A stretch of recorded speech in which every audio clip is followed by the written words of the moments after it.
What's up, folks? Casual Dad here, and today I wanted to go ahead and actually run through the rulebook of the X-Wing Miniatures game. That is, run through the entire rules just as kind of a cliff notes, as kind of a guided tour of the things you actually need to play the game. The rulebook is pretty good, it's pretty lean, does a pretty decent job of describing everything you need to know to learn and play the game, but because it's supposed to be standalone, it does get kind of into the weeds on some of the advanced stuff that you don't need to know to just play. So what I'm going to do is I'm going to do a super quick breeze through of the whole rule set, talk about the key elements and kind of get you started, and then just skip over the bits that are a little bit too, again, into the weeds for you to get through your first playthrough. So we're going to jump right in. Please enjoy your guided tour. Real quick, so just to briefly describe X-Wing, it's a tabletop miniatures game played with the iconic Star Wars ships on little tiny models. I actually have one right here. And these ships, they're pretty cool. And you play it on a 3x3 mat. There are game mats you can get, or you can just measure out a 3x3 chunk of table. Either way, or floor is fine. And then they're played with dice, with tokens, they're played with range rulers and some measuring tools, and we'll talk a little bit about all of that as we get into this. But the game is played with two squads. Usually you have two players, and each player has 20 points to spend on pilots, where a pilot has a cost in points.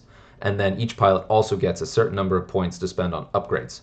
So if you look at any of the squad builders, yet another squad builder, or I believe it's YASB 2.0, YASB, Y-A-S-B .app, A-P-P, or Launch Bay Next, I believe also .app, are both online builders that also have phone apps that you can use to build these lists.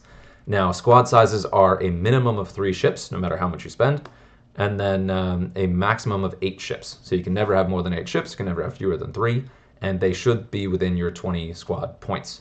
And each list you have has to be within a single faction. So Imperial, Rebel, Resistance, Republic, First Order, Separatist Alliance, Scum and Villainy. I believe those are all 7. So all of your ships have to be from the same faction, have to be within the cost, and you have to have the minimum and below the maximum. Games are played up to 20 points, and you can gain those 20 points through objectives, and there are 4 different missions, or you can get them through just destroying your opponent's ships. The game ends either when the timer runs out, when the timer runs out, or when you've reached the max number of rounds, or when one player has reached 20 points. And at the point where the game ends, you finish the phase that you're in, and then you total up points, and whoever has the most points then wins the game. So just because one player gets to 20 points and triggers the end of the game doesn't mean they're going to win, because the other player still has a little bit of time to get extra points, or could hit 20 at the same time, but maybe it's 21, maybe it's 22. Anyway. So that's the basics. Now we're going to go a little bit more into the rules. So some fundamental things here. I mentioned that the pieces you play with are your ships. You've got your plastic ship, you've got your cardboard base. That's going to come up a lot. Each plastic ship has a corresponding pilot card, and there are 2 main types of pilot cards. Number 1 is your custom pilots, like this one, where you do have a pilot ability that is unique to that pilot, and then you have a chassis ability that is unique to that ship. So any pilot flying that ship probably has the same chassis ability, but the pilot ability will be unique. They also have their initiative value here, which talks about how skilled, lucky, or powerful of a pilot they are. There's an action bar here that tells you what that ship can do in play. And then you've also got the stats here, just going left to right. Red is your attack dice, so your offense. Green is your defense dice, how good you are at mitigating red dice from opponents. And your total hit points is a combination of both the yellow and the blue. The hull in yellow is your just physical hit points that you'll take in damage cards, and then the shields are just shields, where they're tokens that will flip as they go down. But the total hit points is the total of both of those. It's just you take damage a little bit differently. We'll cover that in a second. Now, this I said is customizable because it doesn't have any upgrades on it. When you pay the points for that ship, I believe that one is 7. Then you have 7 out of your 20 squad points spent, but then each ship comes with a pool of upgrade points you can spend on upgrades that are unique to that ship. So I believe this 7-point Vader has 20? I'm not sure about that. And then a series of slots you can put upgrades into for that. That's why it's called customizable, because you can build it the way you want within the limitations of total loadout value, and then also the upgrade slots you can put on there, and of course what cards you have. The alternative version is going to be this standard loadout. It's a tarot card-sized card that has the ship, that ability, and then also the chassis ability, action bar, stats, your initiative there. But these come with built-in upgrades, so you just pay the ship points for the card, and then you put it on the table, and that's your ship. So it's fun to do either way. It's much faster to play with the standard loadouts. It's a lot easier on the storage, just because you can just slap a card on the table to play the ship. But the custom ones do add a flavor of their own that I personally really enjoy, where you can choose what you put into that ship and what you tailor it to do for the same pilot. So that's pretty cool. As ships in your squad are friendly, ships in the opposing squad are enemy. Obstacles are pieces placed on the board that will have different impacts if you hit them. You don't want to hit them. There are rocks, there are asteroids, there are debris clouds, and there are gas clouds, and there are a handful of other things as well. Some ships can drop or launch devices. Most commonly, these are bombs, but sometimes they're also remotes. Let's see, we're not going to talk about that too much. Initiative matters a lot because throughout the game, throughout different turns, you're going to be doing things, and the order that those things happen in is determined by initiative. So again, I mentioned this is a 6. Your high initiative pilots will go, so your ships will all act and do their actions from low initiative to high initiative, where your low stuff goes first, which means that the higher initiative your ship has, the more it knows where everything is by the time it gets to choose what actions to do. So it gets to decide to go in for a kill, or dodge, or evade, or go for an objective, with full knowledge of where everything else is. So that's an advantage too, but then your low advantage ships, they move first, so they know that nothing is going to get in their way. So they say, like, I'm going to choose this maneuver that I'm going to do. There's an empty space there. That's where I'm going to go, and I will get there. Whereas a high initiative pilot moving last could say, I want to go there, but who knows what's going to get in my way first. But then when it comes to combat, it's reversed. So your high initiative, you shoot from high initiative to low initiative. So your low initiative ships may be dead before they even get to shoot, or at least have used up their mods on defense. So we'll get into that. I wanted to focus on that because that's going to come up a lot. Then we talk about range. Everything in X-Wing is range-based, and the key ranges are from 0 to 4. And there's a range ruler that shows you range 1 band, your range 2 band, and then your range 3 band. And it's one of the tools key to X-Wing. Range 0 is when two things are touching. So if you have two bases and they're actually touching, that is range 0. Hopefully that was visible on my teeny tiny camera. Here's some examples of your range there. There's range 1, range 2, and then these two are touching, so that's range 0. This is range 1 with nothing in it, and this is range 2 with the ship in it. And now this one is at range 2. Even though a piece of it goes into range 3, it's still at range 2. But if something said within or wholly within, this would no longer qualify because it does dip into range 2. There we go. We talk about in or beyond. So this TIE fighter is beyond range 2 of the X-Wing. So here's a range 1 band. It's completely out of it in range 2, but it is in range 2 and nearer than range 3.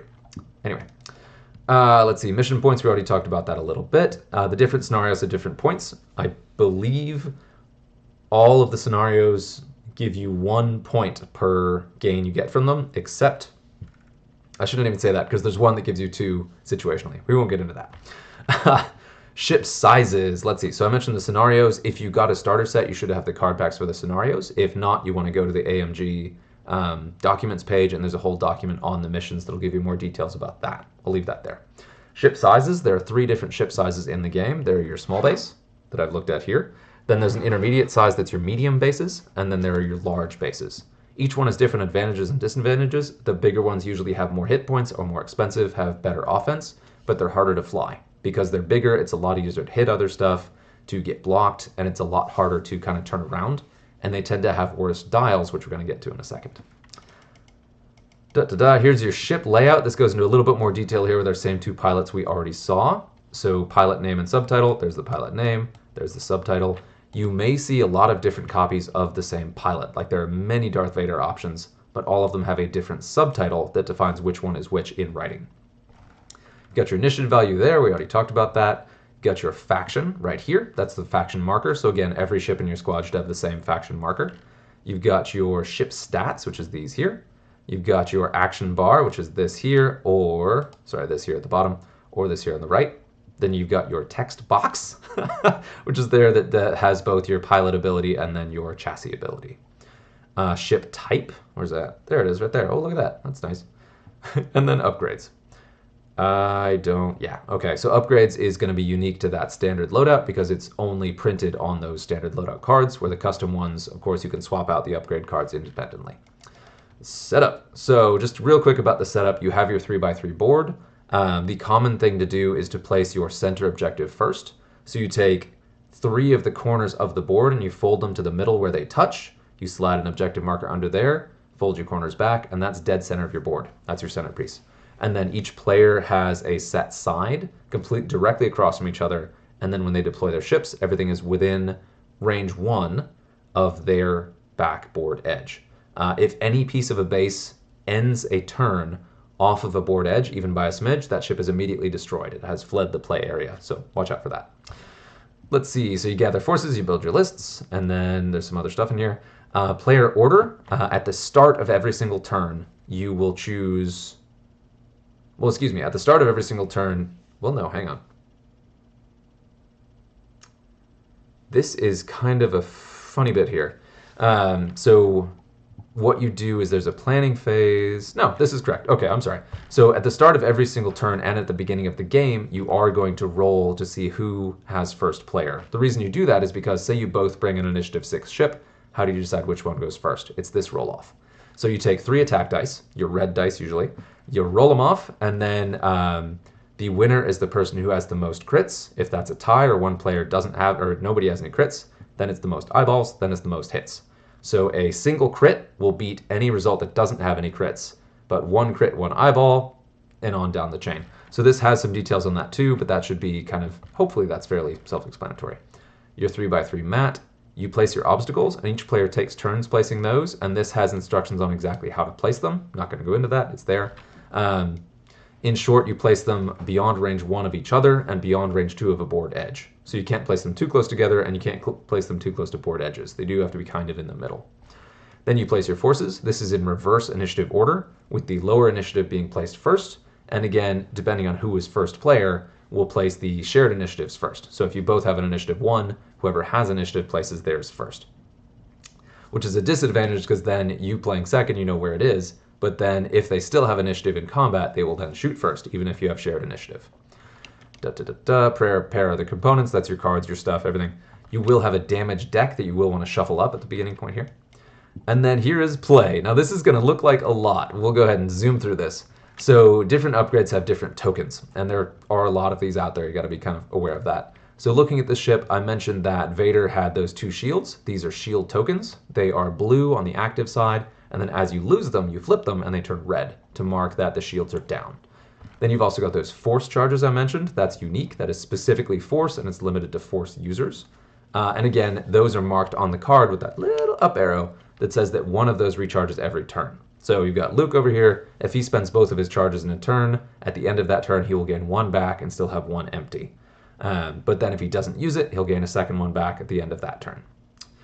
And then also a lot of upgrade cards have these charges as well. Or actually pilot cards have these too. You'll also see charges. So you got force charges and charge charges. The charge charges tell you how many uses you have of an upgrade. So in this case it's proton torpedoes. Luke may choose to fire proton torpedoes instead of his main weapon up to twice per game.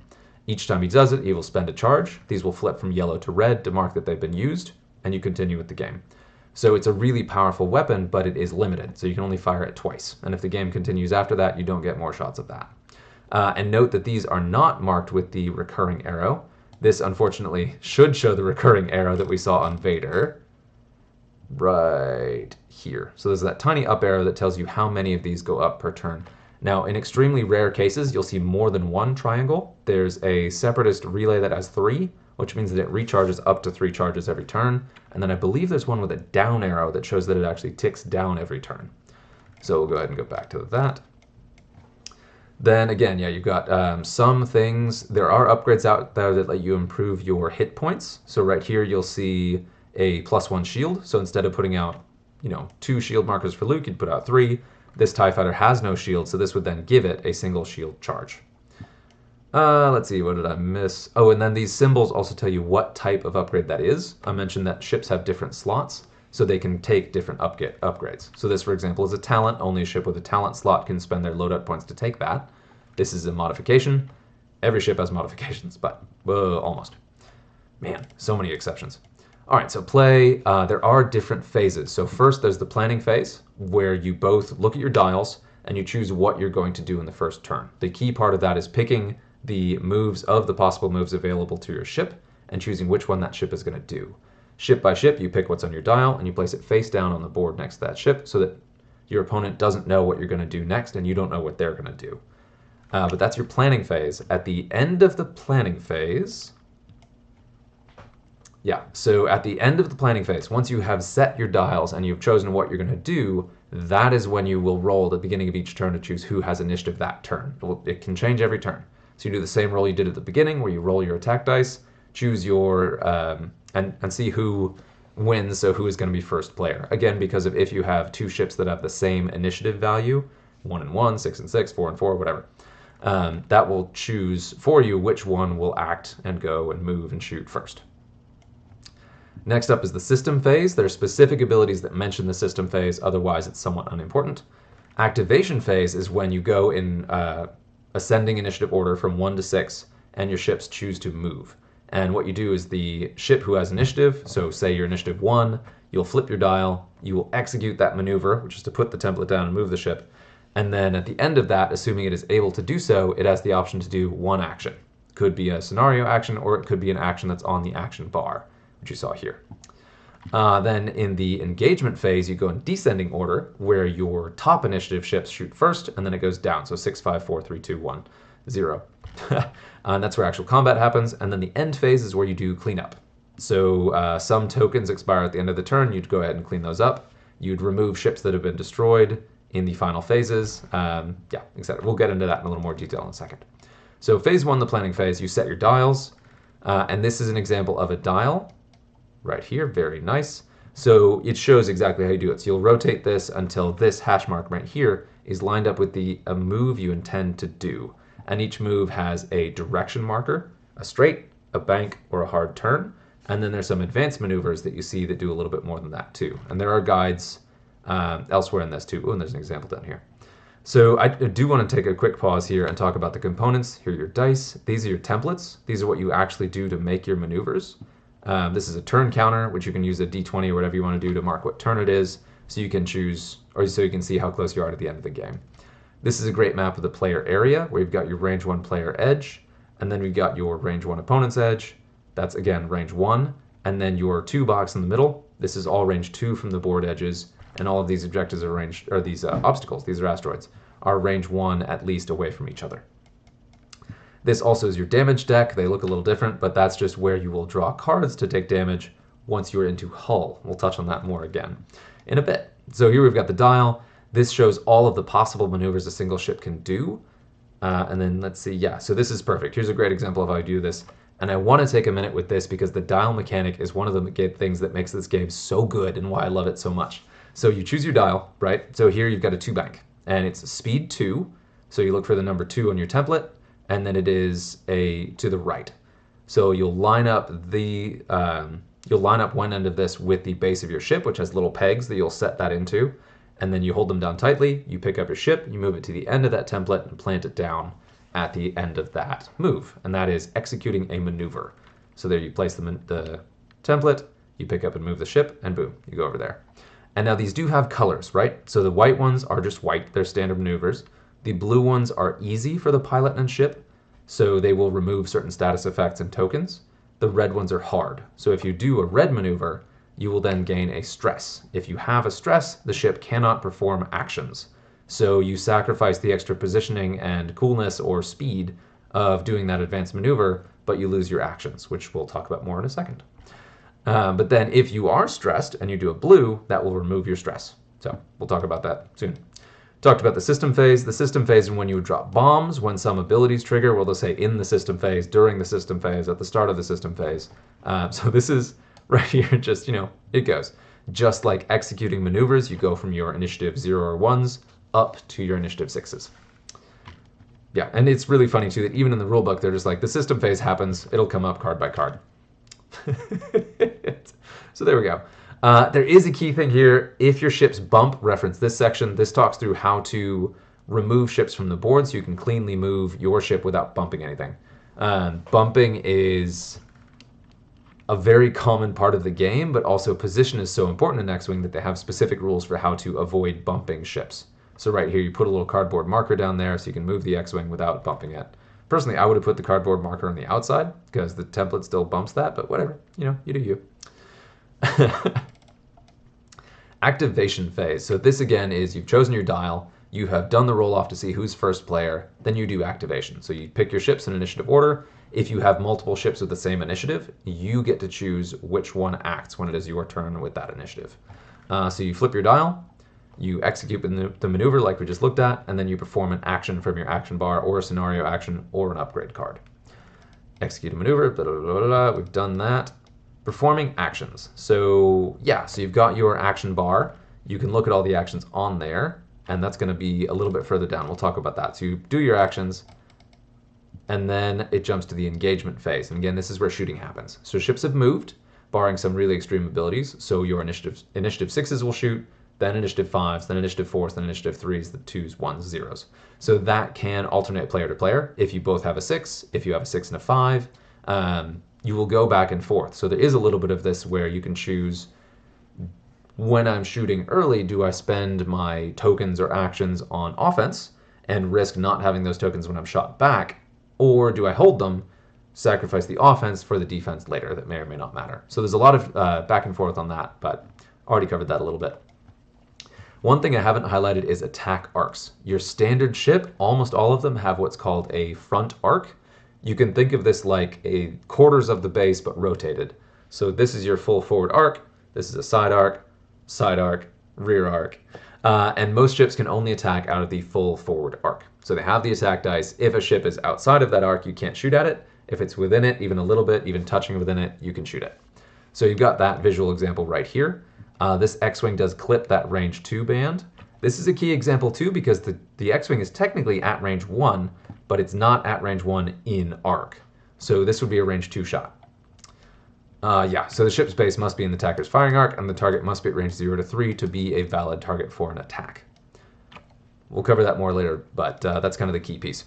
And also what attack arcs a ship has are going to be printed on the base. You see that green shadow on this one and the red shadow on the X-Wing. So you know when you're going into this what can shoot where. There also are some ships that have different arcs. They'll have what's called a bow tie where it's front and back. They'll have a 180 where it's the full front half of the ship. Or they can have upgrades like turrets that will give them a separate marker. They'll say, well, I can also shoot out of this arc, which those can usually be rotated so you can move the marker to say like I can shoot out of this arc, whatever. We'll cover that later. Example of an attack. I love this. So you've got Luke Skywalker. He's initiative 5, so he'll engage first against a initiative 1 Academy pilot. Looking at where they are, they're at range 2 in arc. So Luke has a printed attack value of 3. So since it's at range 2, you'll throw your 3 red attack dice here. You roll them. You roll 2 hits. And then you have now rolled your attack dice. And then here, say you have an ability that lets you modify this. Maybe you have a target lock, so you can reroll 1. Maybe you have a focus token, so if you had an eyeball, you can spend that focus token to flip one of these from an eyeball to a hit. Maybe you have something that lets you flip a hit to a crit. You can use those then. And then after you've used your abilities, the defender rolls their green dice based on their green value. So in this case, it's a TIE fighter. They have 3 green dice. They roll 3. It gets an eyeball and an evade. So that, right away, that evade negates one of the hits. A hit or crit is canceled by an evade. And then the eyeball. Now here, so we're assuming the ship doesn't have a focus token, so the eyeball is a blank. If you do have a focus token to spend, you can convert the eyeball, but you do have to spend the token to do it. So you can choose not to, and then save that token for offense since you're shooting back. And so that's what this ship either didn't have a token or chose not to spend it. So the evade cancels 1 hit, so a second hit, the single hit does go through. And since the TIE fighter doesn't have shields, you would deal a face-down damage card because it's a hit, not a crit. Now if the ship had a shield, instead of taking the card, you would just flip a token. If it was a crit, so it was the hit token with a hollowed out spot in the middle of it, then that card would be dealt face up and have some additional impact that dealt with the ship. Crits are bad. Okay, and then critical damage markers, won't cover that. Yeah, so here are the steps of the attack. You choose your target, so you pick your ship, you say, I'm going to shoot at that. And then you can check range to make sure that thing is in range and you can take the shot. I believe you can then change if you declare a ship that's not in range. So say like, I'm going to shoot there. No, I can't. I'll shoot over here. You roll your attack dice, you mod your attack dice, and then the defender rolls their defense dice. They mod their defense dice. Some abilities will let you modify an opponent's dice.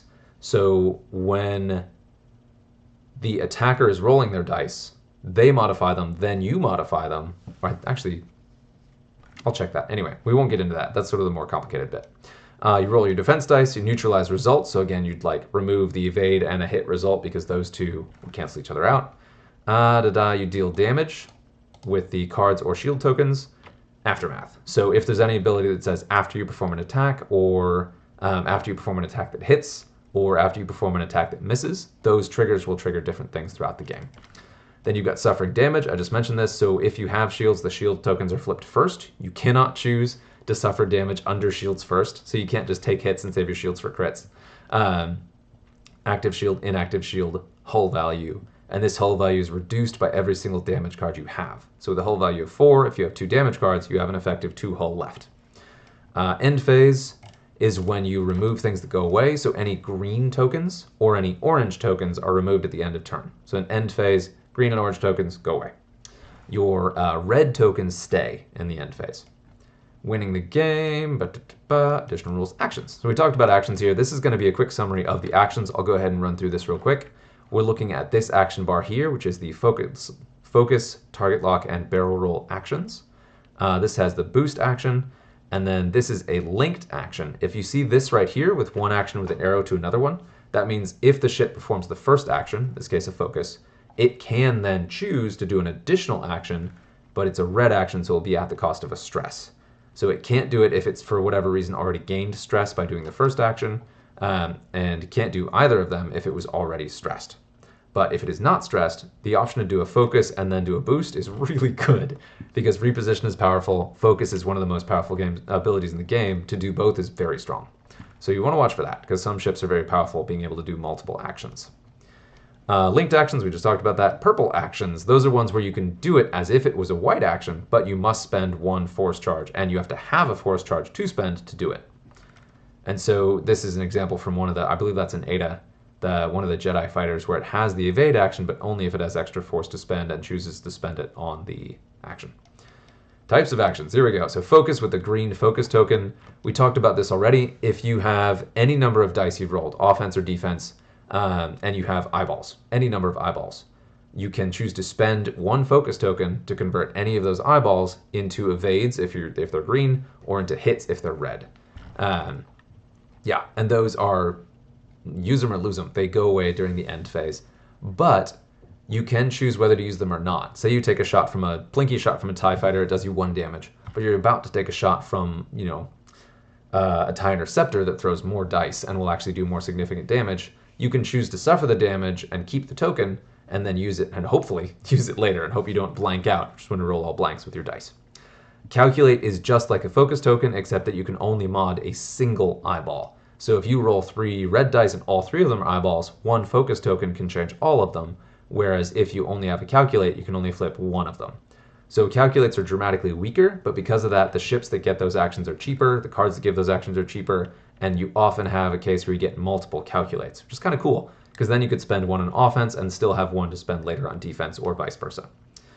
Evade only impacts green dice, it only impacts a single die, but it lets you change any result into an evade result. So you roll 3 blanks, you can change 1 to an evade. You roll 3 eyeballs, you can change 1 to an evade.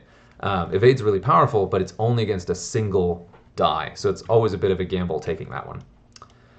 But it always works, whereas focus only works if you get focus results. Yeah. Reload is a pretty rare action. That lets you recover 1 charge of one of your attached torpedo, missile, or bomb upgrades. If it's already missing charges, you can't reload something that hasn't been unloaded. And to do that, you take a token called a disarm. And a disarm token is an orange token, it goes away at the end of the turn. But if your ship has a disarm token, it can't shoot at all. No weapons, nothing. So that's a very high risk action. And it's often red, which is great. Barrel roll lets you physically move the ship to the left or the right with a little bit of wiggle room. It's really great to do your reposition. And it's a 1 speed. So it's a short little maneuver, but it's pretty good and is often a linked action. And this is an example of what that looks like. So you line up the centerpieces, you move the ship over as if you were performing a maneuver but sideways, and then you can choose to have it go forward, middle, or back. So you can use it a little bit to adjust to avoid arcs or get yourself better shots, or you set yourself up for later turns. Boost lets you do any one of these 3. So 1 speed maneuver, bank left, go straight, or bank right. Really strong ability. Those repositions, these are what people consider reposition actions, super strong. Rotate is specific to cannons or turrets or arcs. If your ship has an arc that can change from whatever it is to something else, it will also have some form of a rotate action. And you use your action to move your firing arc from one arc to another. If it's a bow tie, like you see on things like the Millennium Falcon, you can flip it from the double arc to the double arc. So you can go front back to left right or vice versa.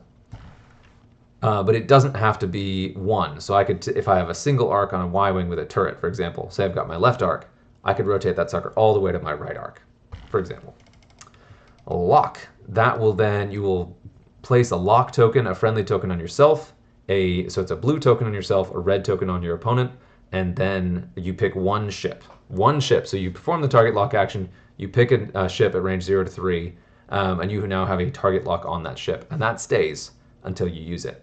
And whenever you roll attack dice against that ship, you can choose to spend your lock, so remove the token from yourself and the opponent, the defender, and reroll any number of your dice. Now you can do that probably to get a better hit. So say you roll a hit and 2 blanks, you can spend the lock to reroll both the blanks. But sometimes you can spend it to reroll the hit if for whatever crazy reason you don't want to hit. So it's very flexible, it's a powerful action, but has 0 defensive benefit, unlike the other actions we've seen. It's also very common for any missile or torpedo to require that you have a target lock to fire it at all. So it's a really powerful action, especially with those, and is one of the things that kind of keeps ordnance, your missiles or torpedoes, in check. Let's see, yeah, so you've got your token right here. There's that target lock token. There is a token on the base of this ship that shows that that is a target lock belonging to that ship. And unless they have an upgrade that says otherwise, any single ship can only target lock a single target. And now most of the time you're going to be target locking opposing ships, but you can target lock any object. So you could target lock a rock, for example. A lot of pro players do that because there are abilities and actions that will remove target locks or will remove tokens. And so they call that a safety lock, where you have a lock on a rock. So if they're like, I'm going to jam off your target lock, you're like, oh, well, that was a lot. You'll understand that later. All right, so card actions. A lot of cards will have text on them that says, use your action to do this instead of the normal action on your action bar. And that'll tell you exactly what to do. Spend a charge, do a thing. There you go. Boom. Yeah, same as actions, but they just give you something else you can do in different ways. Then you've also got a bullseye arc. So you've got your full front arc, but then every ship also has a bullseye arc that sometimes does trigger abilities. So if you see something printed like that, that only triggers inside that skinny line. So you can see right here on the visual exactly where that X-Wing base overlaps that bullseye. You can see where it is. And then also, let's see, yeah, turret arcs and double arcs. I talked about the bow tie arc and this Falcon right there. And this is a Hawk 290, the moldy crow, if you remember that one from Dark Forces. Shows the one arc it's pointing to, and you could rotate that to any one of the other 4, or any one of the other 3 arcs. And then again, this one would rotate together. And so the marker on the base, you see, has that double arrow that as you rotate it, both will rotate together. You can't rotate those independently. It is also important to note that even if you have a turret arc, an upgrade card that references a specific arc always refers to that as specific arc, unless it says attack arc, and that'll vary a little bit card by card. Range bonuses. So by default, whenever you take a shot at a ship that is at range 3, anywhere beyond range 2 but still a legal target, that defender gains an additional defense die. So if it has 3 green dice naturally, it'll have 4. If it has 1 green die naturally, it'll get 2. If it has none, it will get 1. And then by the flip side of that, though, is if you're at range 1, right here, then when you are attacking, you gain 1 additional attack die. So offense is better up close, defense is better at long range. It's also worth pointing out, though, that if you're that close, chances are they can shoot back at you and get the same benefit as well. So there's a lot of extra risk there. But the same applies to long range, too. If you keep enemy ships at long range, they also will get the defensive bonus. Destroying ships. So we talked about this. You have a set hull value. The combination of the hull value and the shield value is a ship's total hit points. Once you reduce that total to 0, that ship is destroyed. At the end of that initiative step, that ship will be removed. That part matters because, say, for example, you have 3 ships that are initiative 3, right? And your opponent shoots at you at initiative 3. It destroys your initiative 3 ship. We'll just say there's 2. Your opponent and you both have initiative 3 ships, right? So it shoots at and deals the lethal damage to your initiative 3 ship.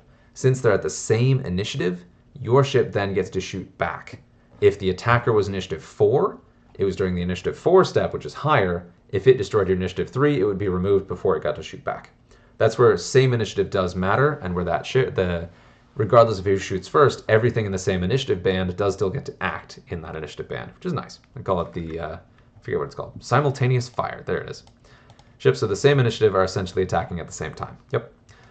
Fleeing the area, I mentioned that before. If any part of the base is off the edge, even by a tiny amount, at the end of movement, that ship is immediately destroyed. Now, there are some edge cases to this where a ship can clip the edge, but then if it's able to barrel roll or boost back in to where the base is not outside of the board edge at all afterwards, then it can save itself. But it's still a place you don't want to be in because it's dangerous. Repairing damage cards. Now, there are some things that say repair a damage card. Usually they will specify if that card is face up, say critical, or face down, and some abilities will only impact one or the other. But what that does is if you repair a damage card, the card is flipped face. If you repair a crit, it is flipped face down. If you repair a hit, it is removed. So if you have a face down card and you repair it, it's removed. If you have a face up one, you flip it over.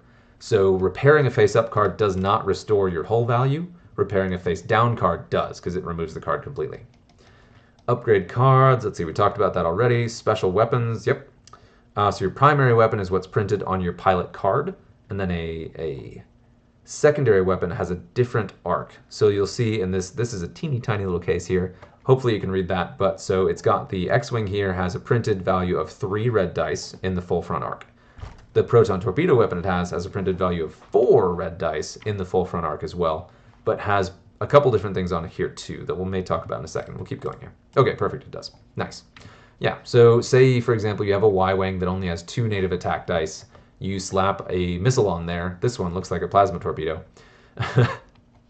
It's a full front arc weapon, so it's exactly the same as your base weapon, but has 3 attack dice instead of 2, so that's a reason you might take it. And then it is at range 2 to 3, so you can't use it at range 0 or 1. And then it has this red indicator here, which says the defender does not receive a range bonus, and neither do you. So that means that if you were to fire this at range 1, if it were possible, you wouldn't get the extra attack die. And if you shoot at a target at range 3, it doesn't get the extra defense die. So that's one of the best pieces about Ordnance, is you can fire it at long ranges without giving your opponent those range bonuses. Arc requirement is that it's in your forward arc. Attack value is that 3 red dice. Range requirement is that it's range 2 to 3, not 1. And then range bonus right there, bonuses are not applied, either way, towards you or the opponent. If there's a symbol in parentheses in the header, that symbol, yeah, attack requirement. So right here it'll say attack, target lock. So if you read that, it means that to perform this attack, the ship you want to shoot at, you have to have a target lock on that ship before you fire this weapon. And then it says you'll spend 1 charge, and then you'll perform the attack. So that will give you the conditions you need to meet to actually perform the attack. That's the most common, is attack target lock. Some weapons are a little bit harder to pull off the shots, but they'll say attack focus. So you have to have a focus token, or attack calculate, where you have to have a calculate token on your ship, assigned to your ship at the time before you shoot the weapon.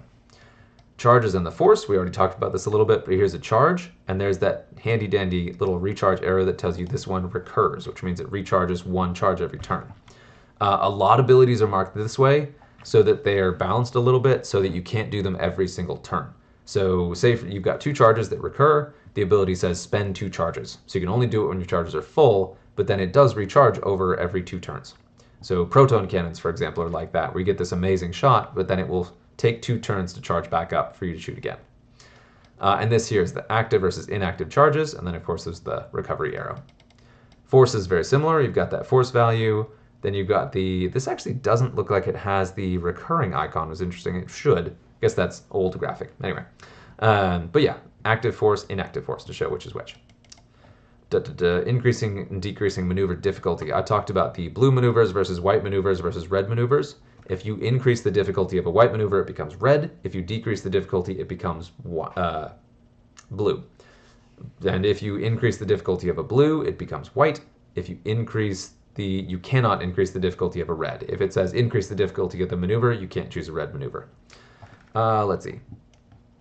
Partial maneuvers, yeah. So if you do attempt a move, you've got the example right here, where you're moving through some stuff and you hit something. So this is what I was talking about, where it's a disadvantage of high initiative ships, that other ships have the opportunity to block them. Blocking isn't as powerful as it once was, but it's still really powerful, and you can see why in this example right here. So the X-Wing does it too hard. Before the X-Wing moved, the TIE Fighter got in the way.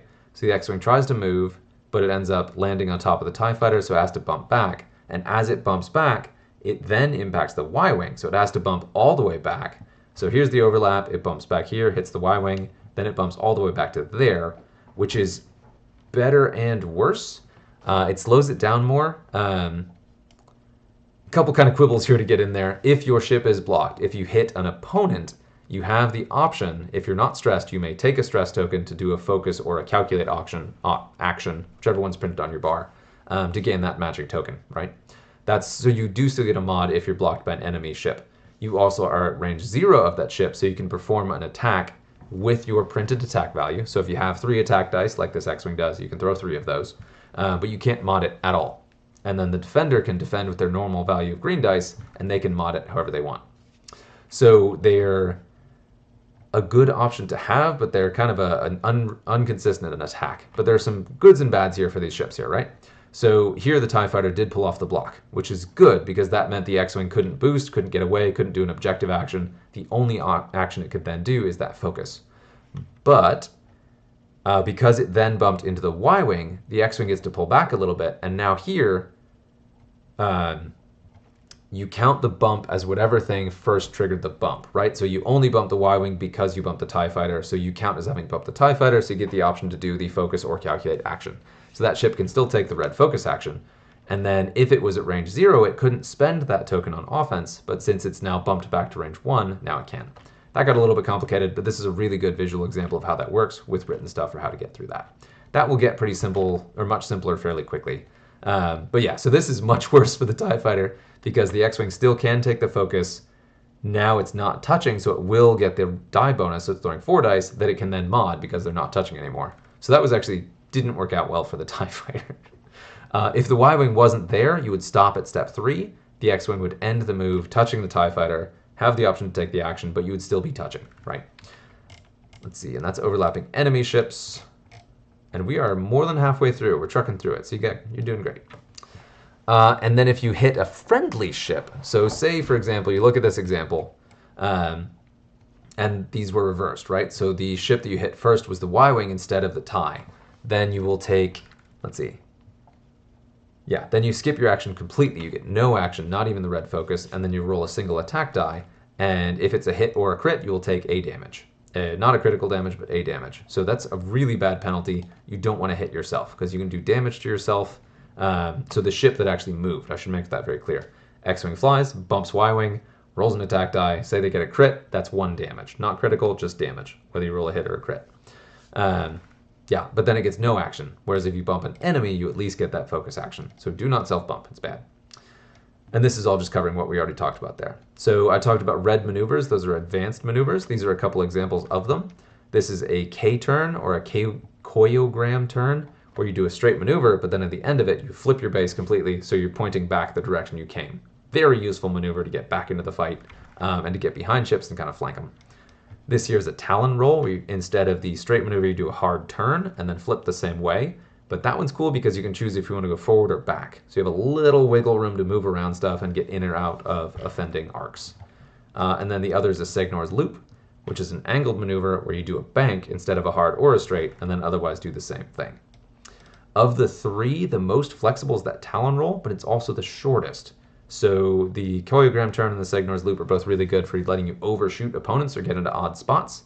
It is easy to block someone from doing a Talon roll, and it, again, doesn't move you very far. There's very little space between here and here. So say you have a ship over here, you do your Talon roll and you're all cheeky and that ship slow rolls it, they end up right here shooting you in the butt. So, yeah. Let's see. Stationary. There are also some maneuvers that have your ship not move at all. It's a 0 stop is what that's usually called. So it just sits. Does count as having executed a maneuver, and those are almost always red. So you stress yourself to not move. Still a really powerful tool to have in your belt. Then there are a very small handful of ships that can move backwards, marked right here. That way you would move the way you normally did, but your ship would end up pointing the direction it came from, and you would just do the maneuver out of the rear guides instead of the front guides. So just to talk about this ship, here are your front guides, here are your rear guides. So forward maneuver, reverse maneuver. Hopefully the visual aids help and you're not all just listening to me. We'll see. Timing and abilities. So we talked about this a little bit, where each ability will reference a phase. Like it'll say at the start of the engagement phase, or at the start of the system phase, or when a certain trigger happens, like when you perform an attack, or after you perform an attack that hits. And all of those are resolved in initiative order. So say you're shooting with an initiative 4 ship against an initiative 4 defender. You shoot, you have a while you perform an attack, and then the opponent has a while you defend. Whichever of you has initiative will go first, and then the other one will go second. That's assuming they have the same initiative and abilities that have the same trigger, which is fairly rare, but it's still nice to cover that. Not going to talk about hyperspace markers, not going to talk about additional token rules. Yeah, you do want to put your tokens next to your ships so it's clear what tokens they have and who those tokens belong to. And you do want it in the play area. So you've got your X-Wing there, you want to put the focus token next to it, not on the card on the back of the thing, because then it's not easy to tell at a glance who has what. Yeah, here we go. So green tokens are usually positive, you assign to yourself, and those ones are removed in the end phase. Orange tokens are pretty much always negative and can be applied by either yourself or your opponent, and those are also removed during the end phase. Blue tokens are, it's interesting, so they're usually, that's fairly rare. The only blue token I can think of is a cloak token, but it's nice to have it in there.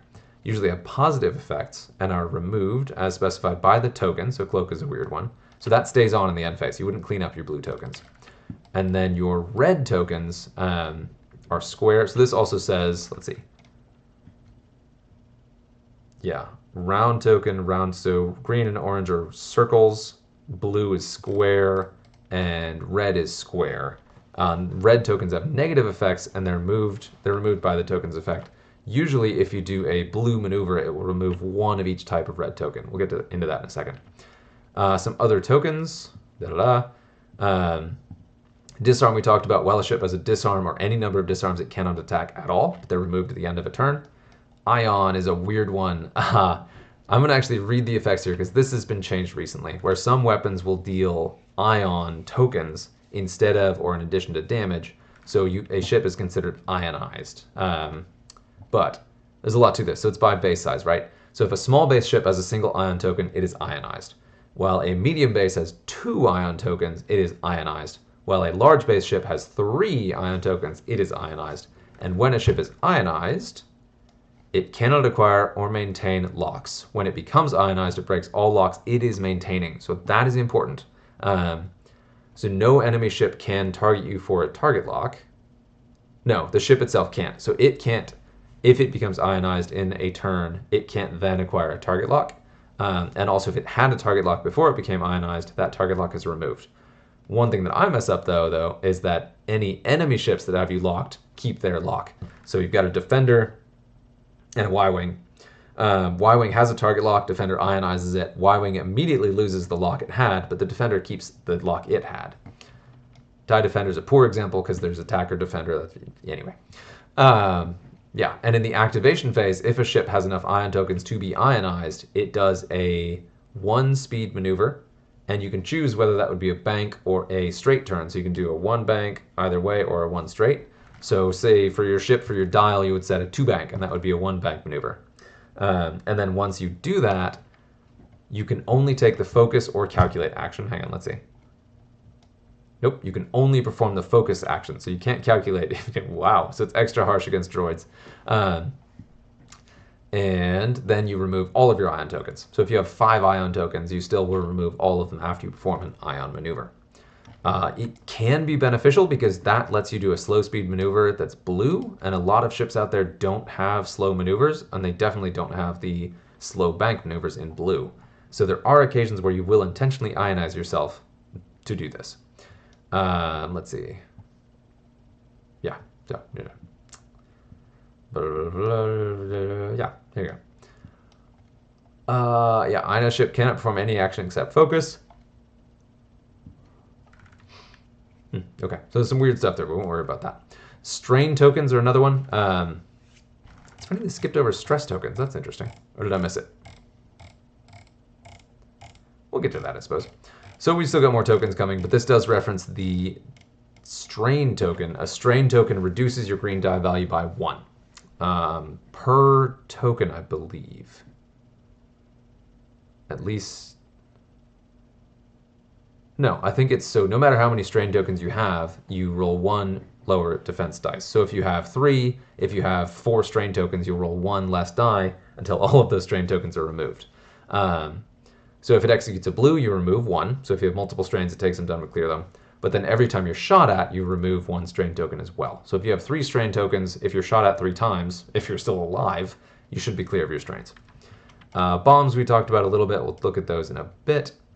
Mines are just a different kind of bomb, but one key difference is that bombs just blow up by themselves. You place them, they blow up, whereas mines stay on the board until something touches them. Let's see, to drop a device, and most of these are dropped in the system phase. So system phase starts, you go in initiative order and say, this ship has bombs, I'm going to drop one or I'm not going to drop one. Usually you'll spend a charge on the upgrade card, you will do your little guides, you'll drop a bomb, and then after the activation phase, after everyone is moved, a bomb will detonate or a mine will stay there unless something overlapped it. And with mines, they detonate immediately if anything overlaps. So the bomb, you can drop it on a ship that's right there, that ship can still run away and get away from it. With a mine, if you drop it on them, it detonates immediately. So you can just hit things with bombs. Launch device, yeah. And so most bombs and mines are dropped, so they're put out of the rear guides. Almost all the time they're dropped with a single one straight. In some cases it's different, but it'll say on the card. And then a very rare handful of mines and other devices can be launched when you use the front guides. Great example is Discord missiles on your Separatist cards. Let's see, moving through overlapping obstacles. Okay, so these are different, but there are the three key types of obstacles, and you don't want to hit them. So if they're asteroids, they're just the rock-looking ones. If a ship lands on or flies over one, or any part of your template goes over it while you're moving through it, or onto it, the ship suffers one damage, you just take one damage, and then you roll a die, and on a hit or a crit, you suffer one additional damage. So you could take up to 2 cards, lose up to 2 shields. It's not good, you don't want that. If you do... Let's see. Yeah, if you do complete your maneuver, you can still do your action, which is new. I wanted to make sure to highlight that because I thought that was not the case. Okay, so hit a rock, you take a damage, you roll for up to one additional damage. A debris cloud, which is kind of the chunk of broken up ship, you get a stress token automatically for moving through it, so you generally will lose your action because you can't do actions while stressed.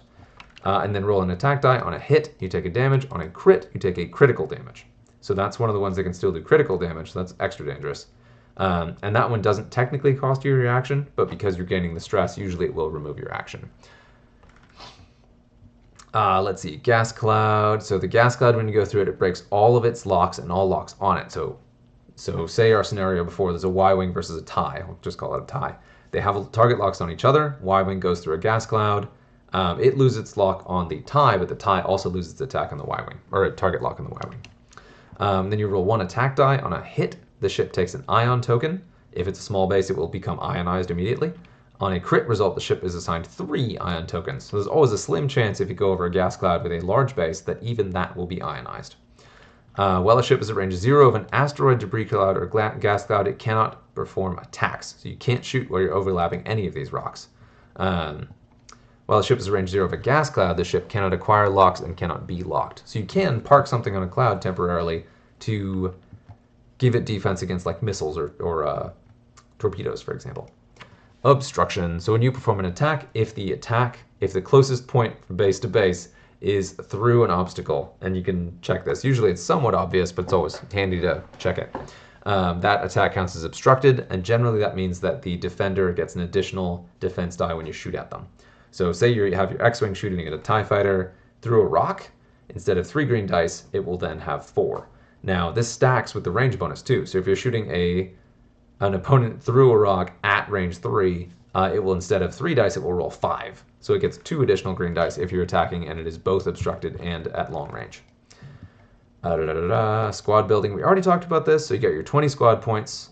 The 20 points only apply to the cost of the pilot card. And then each pilot, if it's customizable, has an extra pool of loadout value that you can then spend on your upgrades. So an example would be, I just built with some droids. You've got a tri-fighter that costs 3 points. So now you've spent 3 of your 20, you have 17 left. But the ship itself has 4 loadout points you put on there. So I can slap on a 3-point, I think, Discord missile, and then I have 1 point left to spend, right? So I'm using the slots the ship has, the loadout value it has, staying at that 17 out of 20 because I've spent 3 of my squad points.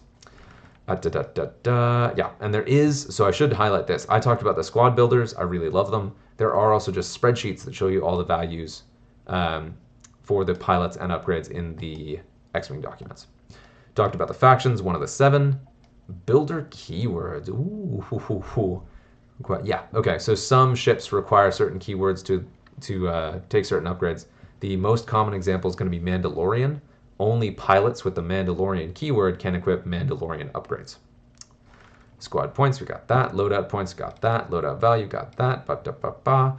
Each ship has an upgrade bar that chooses what kinds of upgrades that ship can take, regardless of loadout. So you have some cards out there that have 10 loadout, but the only slot they have is modification. And say you really want a 2-point mod, then there's just 8 points of loadout that you can't spend because you can't spend it in another slot. That is something to watch out for. Okay, loadout, blah, blah. Yeah, can't go over loadout value. You can go under it. You don't have to spend all of it. Cannot equip more than 1 copy of an upgrade card with the same name. Yeah, so you can't have 2 proton torpedoes. That's a lot of loadout. Can't have 2 shield upgrades.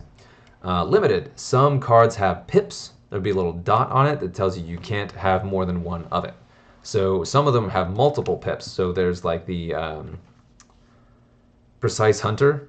Great example. The Precise Hunter Vulture Droid has 3 pips, so you can take up to 3 of them.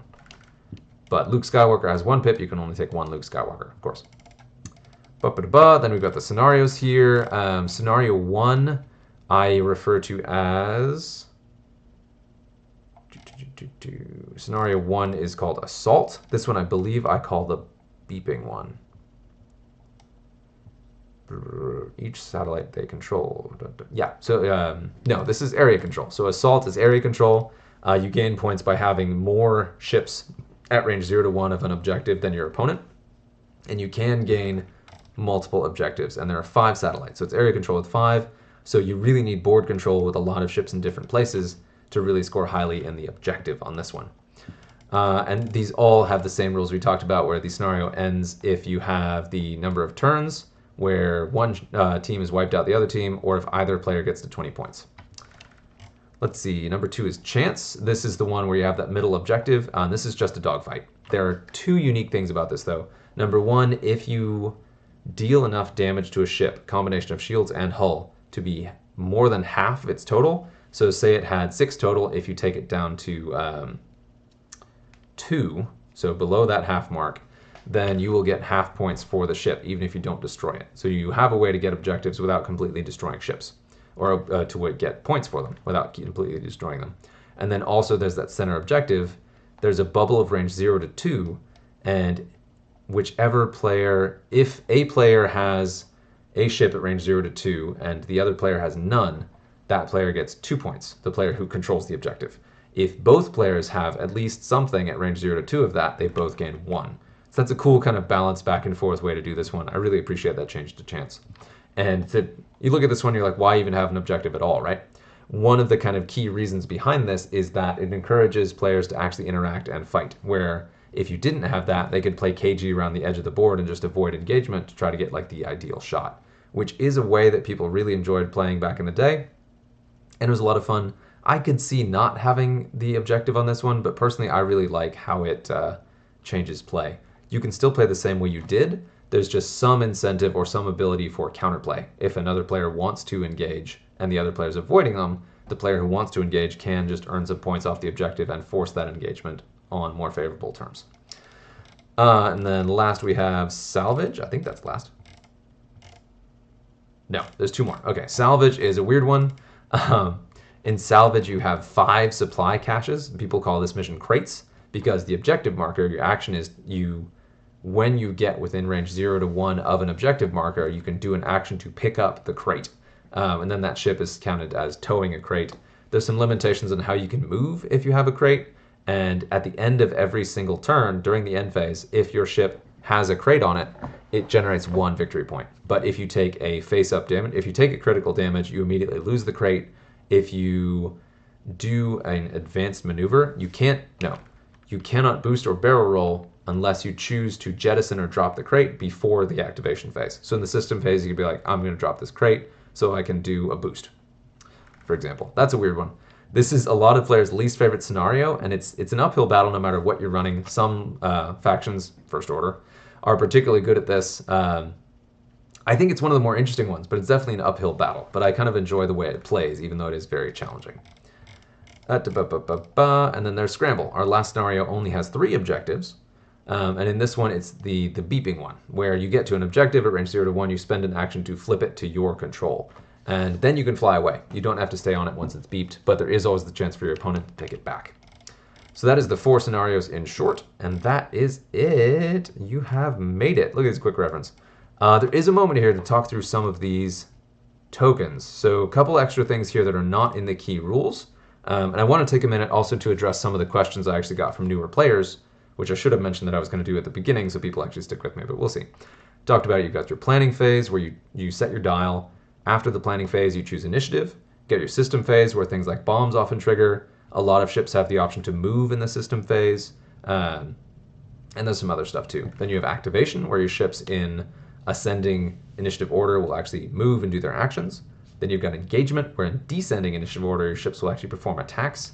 And then your end phase where you remove the tokens, clean stuff up, do all the things. Got your range bonus, +1 red at range 1, +1 green at range 3. You've got barrel roll and boost, your reposition actions. You've got calculate, which is the soft focus. You've got focus, which is the hard focus, which will modify any number of eyeballs. You've got cloak, which gives you a cloak token. This isn't mentioned in the rules, but what that does is it gives your ship +2 green dice, but it can't perform attacks while it is cloaked. And during the system phase, you can choose to decloak, where you remove the blue token, and then you perform a range 2 barrel roll, left or right, or a range 2 straight. So you have a way to move in the system phase, and then we'll be able to attack in the following turn after activation. It's a cool ability, but I always hesitate on that because often I'll just blank out on the extra green dice anyway. But also just not being able to attack is a big detriment. Next up is this icon for coordinate. Usually coordinate is red. So your ship says, I'm going to do a coordinate action, and then it picks a friendly ship at range 1 to 2, and that ship gets to do an action. I had a new player ask me, why would you ever coordinate, right?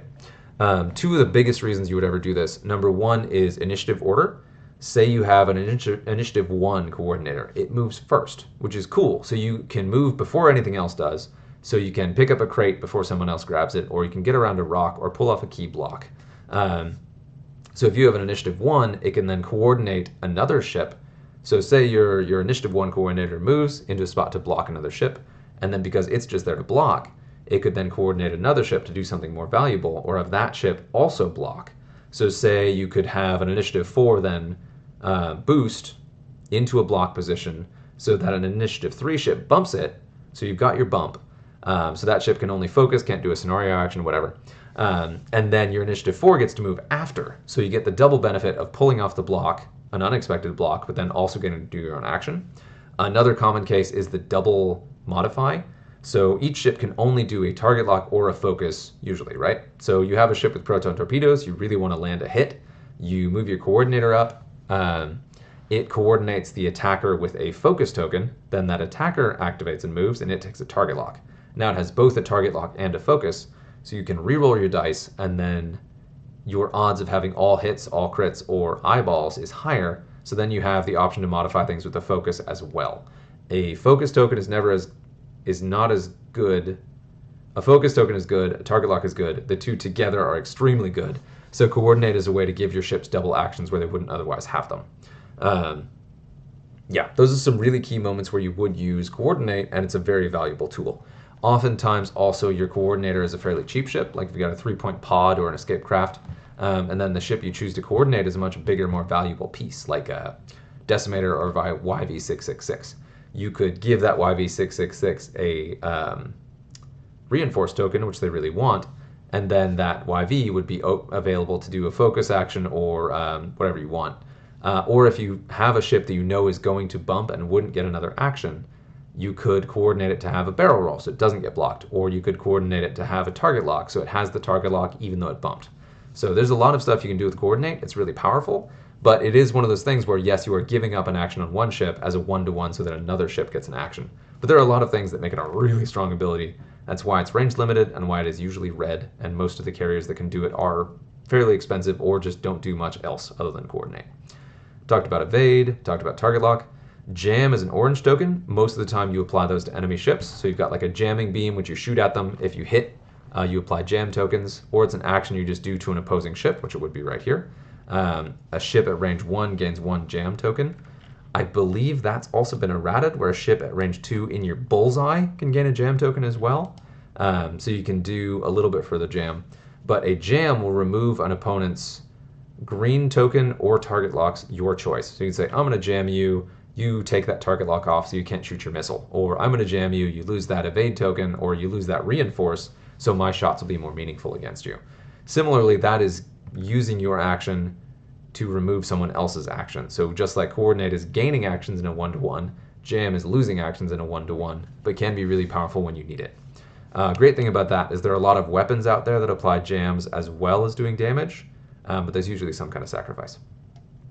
A reinforced token, and this is the jam token here. Reinforced token, you can choose either full front or full back. That's your full like front half of your base. Whichever side you have the token on, if you are shot from that side, you reduce incoming damage by 1. So say you're hit with a 3-die attack. You roll an evade die, you evade 1, but there's still 2 coming through. Your reinforce makes that 1 damage. So instead of taking 3 damage, you take 1. But it only works on damage that's unblocked. So in that same scenario, if you take 2 hits, you roll 1 evade, so there's only 1 damage coming through. The reinforce does nothing because you can't reduce the damage below 1.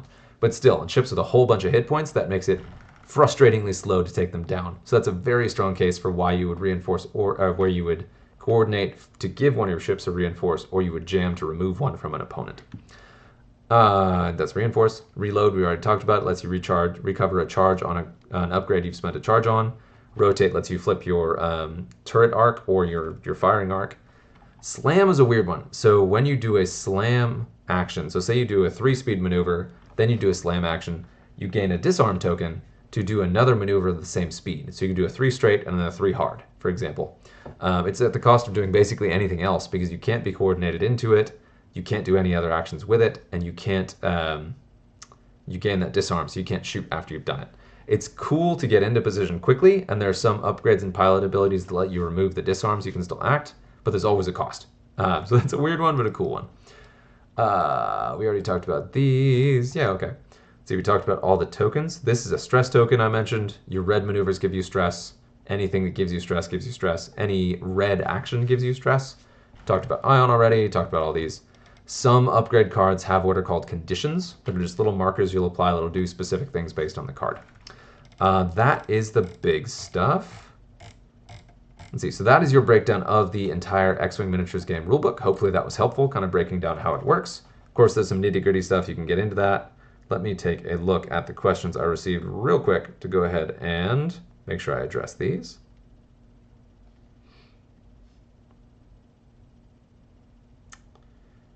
Sorry about this. It's going to take a second to pull this up, so I will chatter, chatter, chatter, chatter, chatter, chatter, chatter, chatter.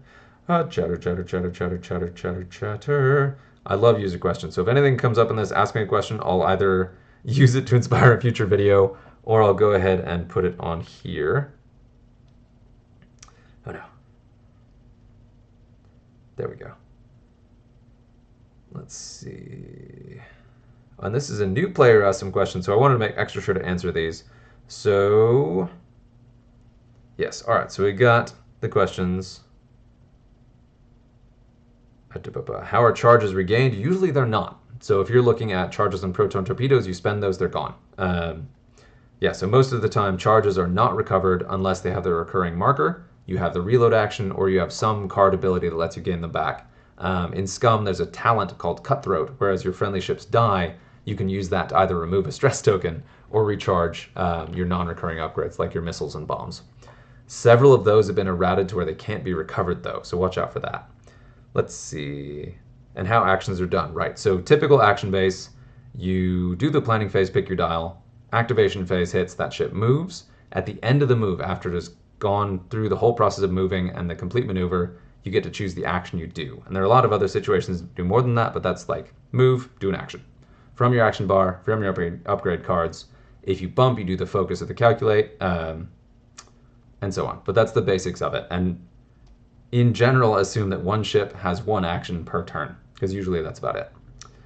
Why would you ever want to coordinate? Covered that too. You are losing an action to do it, but you're gaining an action that potentially has a lot more value, either because it's a more powerful ship you're upgrading, or it's the timing. You get to do it to it before it moves, or yeah, those are kind of the key ones. Or it lets you mess up your opponent or do something kind of unpredictable. So there are reasons to do it, but yes, you are trading one action for a different action. I think I had a similar question when I started out, and I love coordinate. It's one of my favorite things. How many locks can a ship have or maintain? Pretty much always one, with a handful of exceptions. But if it doesn't say otherwise, when a ship performs a target lock, it locks a single target. Could be a rock, could be an enemy ship, could be a remote, whatever. But one lock. Wouldn't Separatists always calculate? I mean, yeah, Separatists would pretty much always calculate unless they want to reposition or stay safe or do an objective action. Yes, so Separatists pretty much do always calculate, the beep boop droids. And actions can fail. Ooh, that's something that's a good thing to address. So we looked at some of those reposition actions. So take, for example, a target lock, right? Say for some miracle, someone's dropping seismic charges and removing obstacles. You have a ship way out in the corner. It says, I'm going to acquire a target lock. You measure range. There's literally nothing at range 1 to 3. You've already declared the action you're going to do, and it is not possible to complete it because you can't target lock yourself. So in that case, that action fails and you don't get another action unless there's something that says when you fail an action. Yeah, so that's a good example. Another one is your reposition actions. Let's see, where is that? I think I may have already passed it. Yeah, here's a great one too. So take this TIE fighter, for example. You say, I'm going to barrel roll to the right. Say there's an asteroid to your right. You assume that you can fit there, so you measure it over and you clip the rock. You can't deliberately boost or barrel roll onto a rock, but you've already chosen the action and chosen the direction. So you have to go that way if you can. So you try forward, middle, and back. Even the backmost maneuver you can do clips that rock. So you have now overlapped the obstacle, which you can't do. So you're pulled back to your original position and the barrel roll fails. It's like you looked over your side window to see if there was space and there wasn't, so you veered your butt right back to where you were. So if you do that, you do lose the action, but it's often worth trying because sometimes it will fit. And likewise, boost, say you try to fit in a boost, but you end up bumping an enemy ship. You can't bump with a barrel roller boost, so that also is a failed action. Yeah, so failed actions are fairly rare, but repositions and range-specific actions both have the potential to fail. Or say, for example, yeah, we'll just leave it at that because that's a pretty basic answer there. Anyway, hopefully this was helpful. Hopefully you are a new player getting into X-Wing, and if so, welcome. And I hope you enjoy it. Cheers.